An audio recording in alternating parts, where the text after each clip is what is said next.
ایک دوسرے کو عزت دو، برداشت کرو۔ میرے نبی نے فرمایا بہترین مسلمان وہ ہے جو بیوی سے اچھا سلوک کرتا ہو، اور بیوی سے فرمایا میری شریعت میں سجدہ ہوتا تو بیوی سے کہتا خامند کو سجدہ کر۔ بہترین صدقہ اولاد کی تربیت ہے۔ پورا گھر میرے نبی نے نقشہ، ہر ایک کی قیمت بتائی۔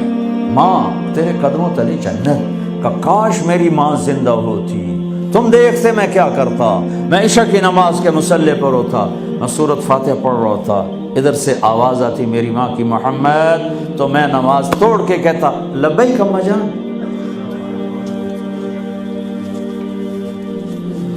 باپ کا تیرے جنت کا دروازہ ہے، باپ تیری جنت کا دروازہ ہے، کھولنا توڑنا نہیں، کھولنا توڑنا نہیں،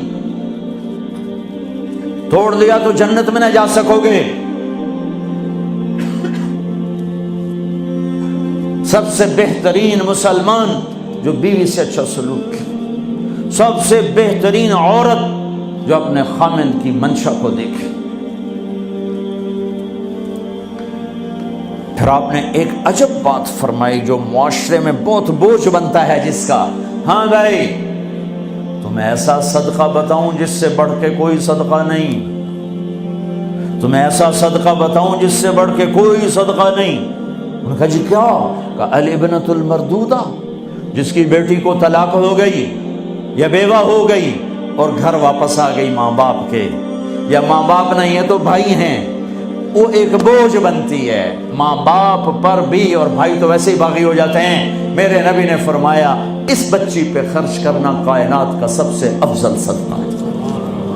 گھر، ایک گھر کیسے چلتا ہے؟ ہمارے ہاں پنجاب، سندھ، بلوچستان سرحد میں بہنوں کو وراثت میں کوئی حصہ نہیں ملتا، سب بھائی کھا جاتے ہیں۔ میرے نبی نے فرمایا جس کو اللہ نے 2 بہنیں دیں اس نے ان کا حق ادا کیا، شادی کی حق ادا کیا۔ ماں باپ کی وراثت میں سے ہوتا ہے، اگر میں نے کوئی خود کمایا ہے اس میں بہنوں کا حق نہیں، ماں باپ سے اگر 1 روپیہ بھی آیا ہے تقسیم کیا جائے گا۔ جس نے بہنوں کا حق ادا کیا، شادی کی حق ادا کیا، اس پہ جنت واجب ہو گئی۔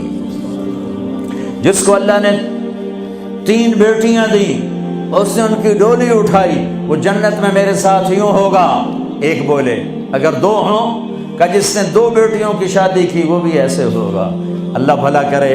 ایک صحابی کا کہ جس کی 1 ہو، کہ جس کی 1 ہے، اگر اس نے اس کو عزت سے رخصت کیا تو وہ بھی میرے ساتھ ایسے ہی ہوگا۔ پھر کئی بچیوں کو طلاق پڑی ہے کہ اس کو بیٹا نہیں ہوتا۔ یہاں آنے سے پہلے کا واقعہ، پنڈی سے بچی رو رو برا حال اس کا، میں تو فون سنتا ہی نہیں ہوں ایسے کہ میرا تو کلیجہ پھٹ گیا ہے۔ ہے کہنے لگی کہ سسرال نے کہا تھا بیٹی ہوئی تو طلاق دے دیں۔ میں نے کہا اس میں میرا کیا قصور ہے، اور بیٹی ہی ہوئی اور مجھے طلاق پڑ گئی، اور میں گھر آ گئی 22 سال کی عمر میں۔ بیٹی دینے والا اللہ اور ظلم کرنے والا سسرال۔ میرے نبی کو اللہ نے بیٹے دے کے اٹھا لیے، قاسم اٹھا لیے، عبداللہ اٹھا لیے، ابراہیم اٹھا لیے، 4 بیٹیاں دی، 3 زندگی میں اٹھا لی، زینب، ام کلثوم، رقیہ، تینوں آنکھوں کے سامنے چلی گئیں۔ فاطمہ سے نسل چلی، آپ نے فرمایا لوگوں کی نسل بیٹے سے چلتی ہے، میری نسل میری بیٹی فاطمہ سے چلی۔ اس لعنت کو دھویا۔ عورت کا کیا قصور ہے اگر اس بیچاری کو بچیاں ہو رہی؟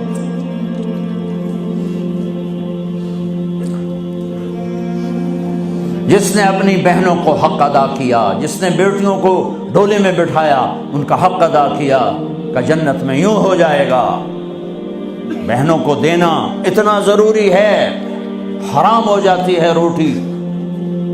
میں نے مولانا جمشید صاحب میرے استاد ہیں، میں نے ان سے تفسیر پڑھی۔ میں ایک دن شہد کی بوتل لے کر گیا، پرانی بات ہے 76-77۔ میں نے کہا حضرت یہ ہدیہ ہے۔